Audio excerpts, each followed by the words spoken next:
Kardinia in Wadawurrung language is morning sun, the sunrise. I acknowledge my people were the first peoples of this land Wadawurrung country, and my people, Wadawurrung people. They lived off this land, and this land particularly, originally being swampland. And swampland provided many resources for Wadawurrung people. Many medicines, fibres, food, and resources to make tools.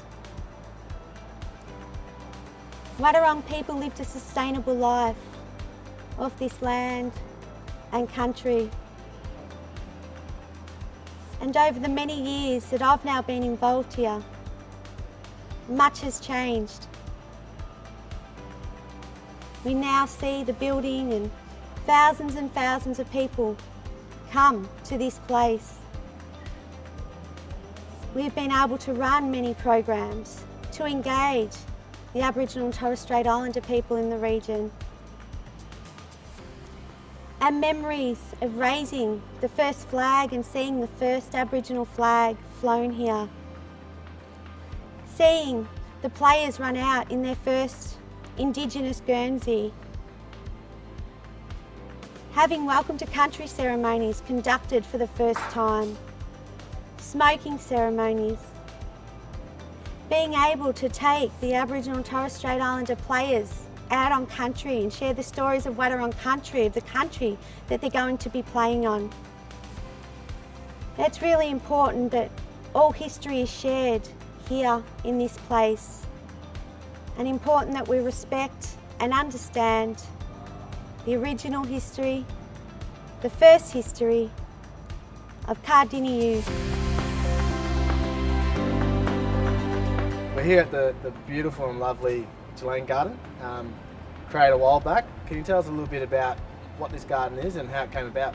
Yeah, so this garden, Djilang Garden, it's using the Wadawurrung name for Geelong.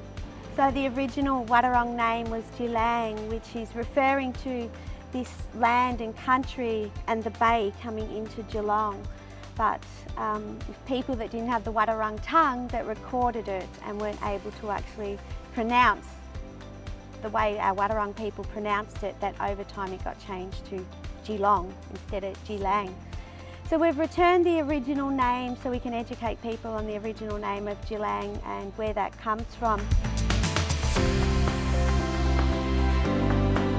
Having this out the front is a great way of incorporating, the history of the past, recognising and respecting, the traditional owners of land, but also giving children, that Aboriginal and Torres Strait Islander children that aren't traditional to these lands, that connection. Because in this region we have many families that were brought into this region through being stolen, being taken from their families. And many of these children's artworks represent some of those stories about their families' journeys, and so this has been the place that their families have grown and that they've come connected to. It's been a long journey. I mean, I came here in 2005 and was introduced to you pretty quickly and had to coach your two boys playing basketball, which was a bit of a handful. But the journey has gone and changed different directions along that journey. Tell us about what are your fondest memories? It has been a long journey, 15 years of journey, and a lot of those young kids that were only 7 and 8 now, 9 and 10, they're matured and they're fathers and they're good role models, and I think programs like this have actually helped them to be who they are today.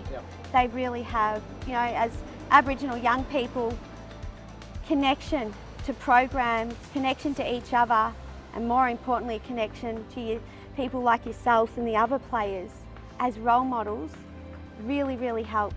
It inspires the kids, it supports the kids, and it's always a culturally safe space for them to come together.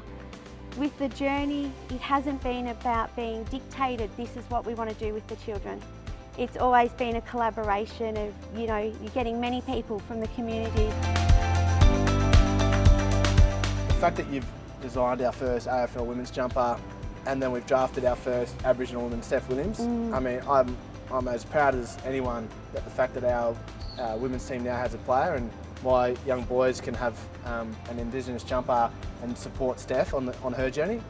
How it was important to you to show, not only, like you said, that the male version of the guys have been around for a long, long time to be able to be inspired, but now young women can have something they can aspire to and achieve at the top level. Yeah, well, going back, I used to play AFL footy myself. Did you just? Yeah? Were you any good? So quite a few years I played AFL footy, and you know, I would have loved the opportunity back then. So for any young girls, you know, this is a new journey and new career path that they can look at, you know, pursuing. And we all do love the game of AFL, so the fact that, you know, women are now playing it, we're able to watch them and they're playing it at the highest level is fantastic.